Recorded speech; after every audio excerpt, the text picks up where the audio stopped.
According to the Federal Reserve, the total outstanding student loan debt is now at $1.6 trillion. So I had to find out, who is it that has student loan debt? What do we look like? How does this impact millennials? And does student loan debt and race play a factor? So I know a topic such as student loan debt and race is a big topic to unpack. And to be honest with you guys, I'm not going to get this right. However, I'm going to be transparent with you and tell you exactly what I've been able to find out online. And also, I'm going to be covering the survey results that I put together on my channel. I did a survey asking you all what kind of student loan debt you guys had, where you went to school, what you're making, what your race is, how your financial situation has been impacted or not by your race. And so I'm going to share those results at the end of this video. Make sure you stick around. But let's get to the facts that I was able to find out. So $1.6 trillion in student loan debt. Who exactly has that? So according to the Pew Research Center, about 1/3 of people between ages 18 to 29 currently have student loan debt. And then 22% ages 30 to 44 have student loan debt. So 1/3 of the younger generation has student loan debt.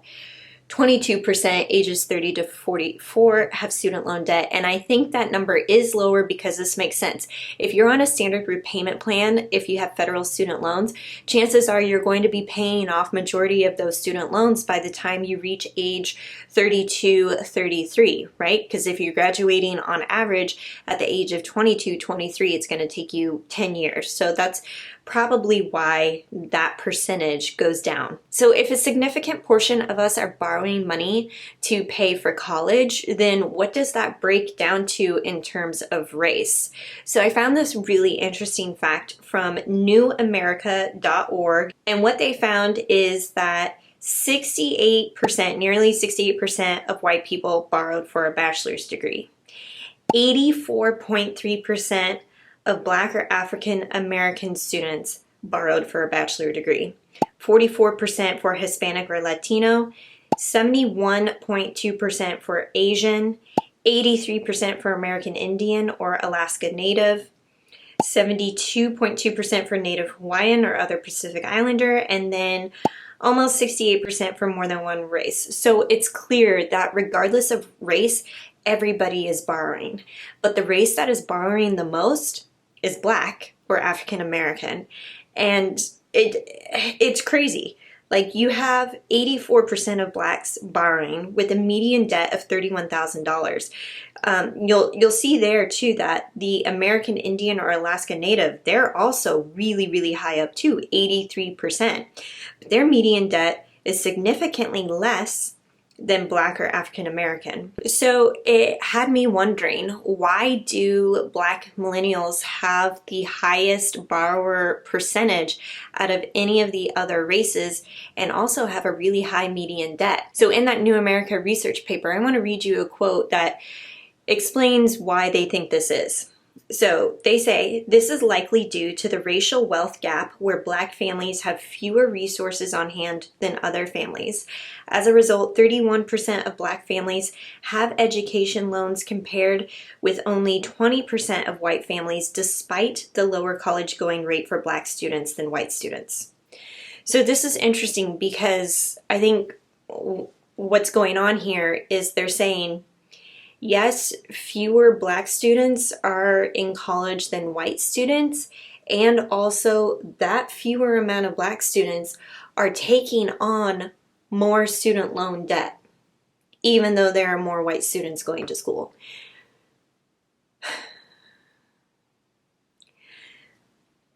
So this all feeds into the racial wealth gap. And as I was researching this, I'm like, well, what does exactly racial wealth gap mean? In the simplest terms, and the way that I understand racial wealth gap, is that your financial profile, your debt, your savings, your ability to buy a home and invest, your financial profile is different between another person's race. So based off of race, your financial profile looks different from another person's race and their financial profile. So I wanted to show you guys this chart that I found on New America and the Federal Reserve Board of the racial wealth gap. This is really interesting. So if you are white, non-Hispanic, now this was taken back from 2016, so maybe the numbers have changed slightly since then. The median family net worth was $171,000 for white, non-Hispanic. Black or African American is just $17,600. Hispanic or Latino, $20,700 median family net worth, and other multiple race was at $64,800. There's no question that the disparity between Black and Hispanic, Latino, and the white racial wealth gap, it's insane. It really is insane. $171,000 compared to 17 and 20. One thing that I wanted to point out with this chart is that I didn't see Asians in its own line item, which I've seen typically a lot in a lot of research and data. And so it kind of makes me think, you know, okay, where is that data? What do Asians pull in? And I have to be honest with you, I think I do have somewhat of a bias because I think I grew up in this culture thinking like, oh, Asians are really good with money and they have, you know, they're good at saving. And so I think my bias is coming into play and I'm trying to unlearn and learn about all of these things. And I think it would be interesting to see the Asian representation on a different line. That being said, this chart is super eye-opening. That's a huge difference. Okay, so racial wealth gap. This is something that I've personally not ever really thought about, but New America Research said it in this way. I want to read this quote. Throughout the country's past, the traditional paths to wealth building, land, higher education, access to credit, and home ownership have been systematically denied to African Americans and other non-white persons. Even when wealth and resources have been accrued, they have also been systematically stripped through land theft and lynching. Land theft and lynching. That's a really powerful word, lynching, because I don't know whether to take that for face value or if they're using it as a figure of speech, but I don't know if they are. I find all of this research to be a big reality check for myself, and sharing these findings with you has been an eye-opener, that's for sure. Okay, so I want to get to the survey that I conducted. So I put together a list of questions to figure out how student loan debt and race factors into each other based off of what you guys are saying. I had 255 respondents fill out the survey, and here's what I found. So the majority of respondents were between the ages of 23 and 34. The average age was 29. 85% were female. So I skewed really hard on the female side. 48% of the respondents were white. So keep that in the back of your mind when you're looking through this. You know, I never got my master's degree. I've never done in-depth research like this.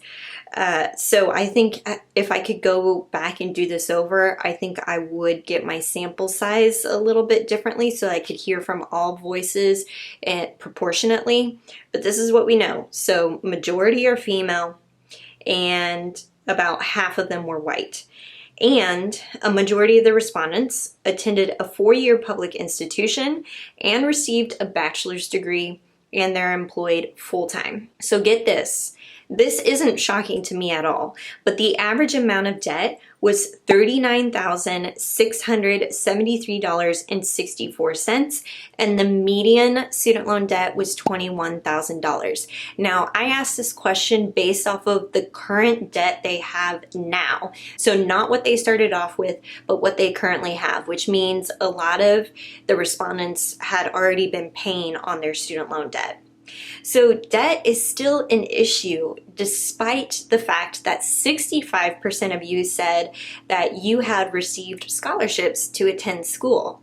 In fact, a majority of you, 46%, reported that you received between $500 and $10,000 in scholarship money. So even though a majority of us have received scholarships, it still wasn't enough to keep us away from student loan debt. The average annual salary of respondents is $65,936, and the median is $54,000. So we're doing pretty well in terms of salary, and more than 60% of respondents agreed that their student loan debt delayed major life decisions, including getting married, having children, or buying a home. More than 60% of us said that we are delaying major life choices because of student loan debt. And think about how you could have progressed a lot faster had you not had the student loan debt. Maybe you could have gotten into your first home faster, or gotten married and spent more money on your wedding. All of these things. And it's clear that we understand that this type of financial setback with student loan debt is impacting our life choices. So 1/3 of respondents also agreed that their race impacts their financial situation. So the ability to save, to be able to buy a home, invest. And despite that response, people also said that their financial situation has improved as they've gotten older. Another thing to note from this survey is more than 44% of respondents agreed that race will always be an issue when it comes to getting ahead financially. So I wanted to open up the floor to conversations about this. So in my survey, I included an optional comment section for people to anonymously tell me their financial situation and how race may or may not have been a part of that factor. And I had 86 people fill out this additional comment section, and the results, I want to share some of these stories with you because some of the stories are crazy, and there were a lot of themes to the stories. Keep in mind, people filled this out anonymously, so they did not have to tell me their gender, their race, where they're from, anything. All of that information that I'm going to share with you guys was freely told to me. So I found that I actually had a lot of Black women fill out this comment section, and I can't tell you how it felt like I was reading the same story over and over. So let me share this one with you. I am African American, and historically finances are not taught to us as children. This is general broad statement. I know it doesn't apply to all households. Budgeting, saving, and investing was not something I learned about until I became an adult. I mean, I pretty much can say the same thing there too. Learning about topics such as redlining really helped me understand the income disparities between different races. My husband and I have made an effort to teach our children about money and set them on a different path. They started their debt-free journey in February, and they've paid off over $25,000 since they started. Feels like an overwhelming process. Another Black woman. As a Black woman, I've come to the conclusion that I will always have hurdles to overcome. In this day and age, I can literally be shot in my own home by a cop. I have an excellent credit score, but I may always get a higher interest rate just because of the color of my skin. However, I do not let that, I'm getting emotional about this, I do not let that deter me. I just have to work twice as hard to get half as far as my white counterpart. Things will change eventually, but right now I have to find the best possible way to build wealth. You know, she said something that really spoke to me. She said, I have to work twice as hard for half as much, and she was not the only person to respond that way. Another person said, I was always taught I had to work twice as hard to have half as much. Another Black woman said, I am an African American woman, recently married, and a STEM PhD student. Wow, you go, girl. She says, she had a majority of her debt come from her master's degree. She's working with her husband to pay off the student loans, save up for a down payment. I also must be aware of possible loan discrimination for home buying, even though I have about a 730 credit score. And of course, our down payment won't be coming from family generational wealth. It doesn't discourage me, just makes me work harder. Another person says, I understand that I will always face barriers due to systemic racism, but it does not hinder me from trying to build generational wealth. I have to be honest, this is something that I had, when I held corporate jobs and regular jobs, this is something I really did not think about. In fact, I worked with a Black millennial woman. We shared an office together, and I thought, you know, we share the same office. We do the same thing. We have the same skill set. She had her master's and I didn't. But I didn't even think about a difference in salary. I thought she would get paid more than me. In fact, I don't know if that was true. Perhaps I was the one who got paid more than her. And that really bothers me because I truly think that your salary should be a direct reflection of your skill set, what you bring to the table, how hard you work, and not based off of your gender or your race. And it's clear from these responses that that's simply not true. It's not true.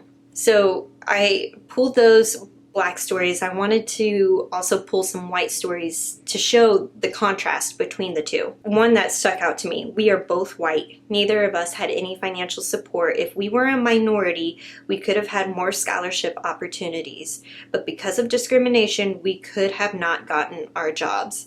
I have a hard time understanding what they mean here, other than sounds like the scholarship opportunities were more geared towards minorities, or maybe that was more available. Comment below if you've thought about that, if the scholarships that you saw out there were not geared towards, I don't know, it's like scholarships are, private scholarships especially, you can make the requirements to whatever you want.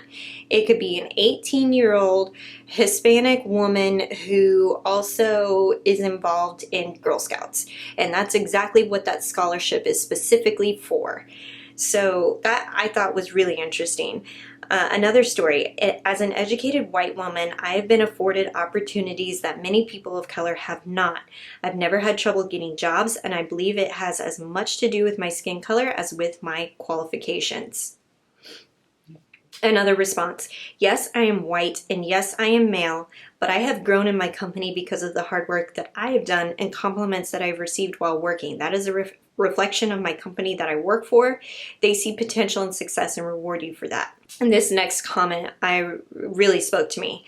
She says, as a white woman, I haven't had any experiences regarding race and money, which I realize is a completely privileged lifestyle.